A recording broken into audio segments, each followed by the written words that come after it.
Hello, everybody. Today we'll be showing our ideal sustainable city through Minecraft.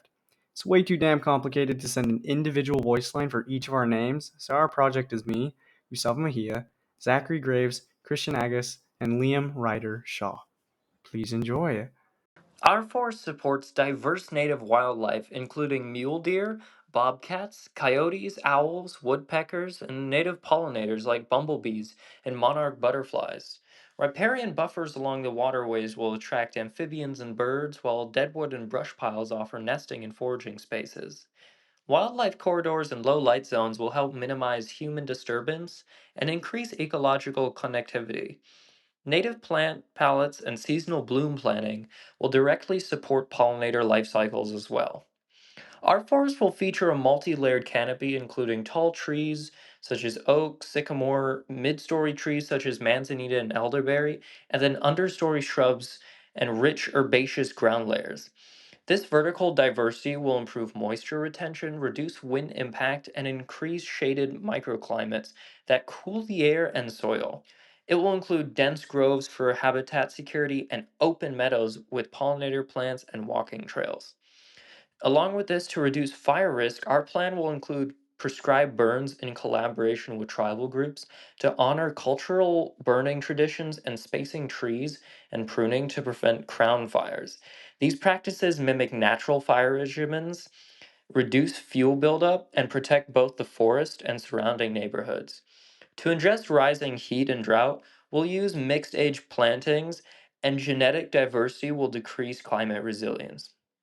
Shaded areas, mulch layers, and water smart landscaping will retain soil moisture, and our forest will act as a carbon sink using long lived species to maximize sequestration. Now, along with this, our services provided by the forest are clean air through carbon dioxide absorption and pollutant filtering, as well as flood control by absorbing runoff and improving soil permeability, a lot by the riparian layer. And then, of course, recreation and wellness through shaded trails and natural play areas. What powers a sustainable city is quite the potent question. Luckily, though, the solution for our city is not nearly as impossible as some may believe. Utilizing the open desert landscape, harnessing the wind, heating homes through the sun are all necessary parts of the sustainable city. With the desert at our disposal and the harsh sun and elements, harnessing both wind and solar energy is not far from reasonable. Placing wind farms out in the open desert away from the majority of the population in the city forest will allow for a great deal of wind energy to be used in the city. Along with this, placing solar panels on top of all buildings, even large structures such as parking structures, which is currently done at the University of California, Riverside, will draw in similarly large portions of energy for the city. Wind farms would be placed within empty spaces of desert along the city's borders, and solar panels would be installed on top of rooftops in urban areas upon property owners' request, thus maximizing solar energy production in populated areas. The energy production obtained from the wind farms, solar panels, and other major energy sources would be redirected into the main power grid of the city. In the case there are insufficient energy sources, a battery will be built to power the city for a temporary time. Residents that consider solar panels as options for energy would be further encouraged with numerous benefits to switching to the panels. For example, families that implement solar panels would save money by substituting energy from companies for energy of their own. Additionally, if there is excessive energy produced by solar panels that the house cannot use, energy companies would buy the energy from the homes and reintegrate it back into their own system. There are a multitude of ways our city can promote green travel and demote gas guzzling, emission spewing travel. This will range from wider sidewalks, more slender streets, designated and guarded bike lanes, to even electric buses used for public transport.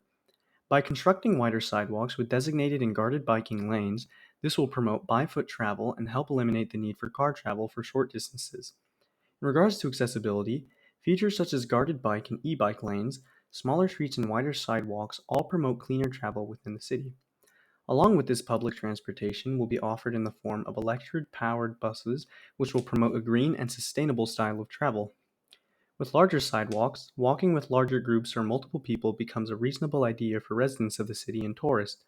By having smaller streets, this acts as a deterrent for cars. Along with this, offering green and open public transportation. Public transportation is a very important part of the city and holds an important share in the sustainability of our city. Our public transportation is primarily handled by 24/7 running electric buses. They will cut down on carbon emissions and promote a more sustainable form of transportation. For connection, all areas of the city will be connected via bus stops as well as bike lanes covering the entire city.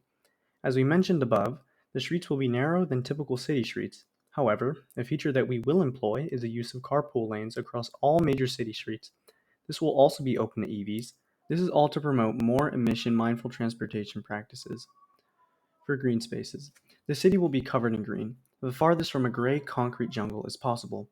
Now, although previously we discussed that the roofs of the majority of structures will be covered by solar panels, buildings without solar panels are required to incorporate some form of green roof. Aside from that, sidewalks and road meridians will house garden beds with native plants, and the city will have sporadic placements of garden beds, and walkways will be lined with plants. Waste is a huge part of any functioning city, and the best way to combat waste buildup and promote healthy and sustainable waste management is to get public involved. Getting the public involved in any way, even if it's just being aware of where to place certain waste objects, is all we can ask. Now, if citizens want to be more environmentally proactive, the city will distribute ready-made composting bins for citizens who apply for one. We plan on implementing many sustainable forms of waste management, and the first step is getting our feet into the new growing craze, which is the EV garbage trucks. Now, the city plans on distributing waste systems to the public, such as food disposal bins, composting bins, and information about new waste management requirements or request eco-friendly building practices. Now, our main source of materials for the eco-friendly building practices would be recycled steel to reinforce buildings and create fences or other structures. For community engagement, we will involve residents in sustainability programs through creating fun communal events that run annually promoting sustainability and creating conservation. Our city will have volunteering opportunities to go through our community forest and learn the environmental surrounding of our city. The goal with it is to teach people about nature and hopefully have people make some friends on the way. Encouraging the elderly and the youth to be included in sustainability efforts may be done by meetings held in said volunteering opportunities, which will hopefully pass on to daily life. The little stuff always counts no matter what. The town's free volunteer groups will encourage people to take a role in helping the environmental through social interactions and trails. We will name this the Community Planting Days.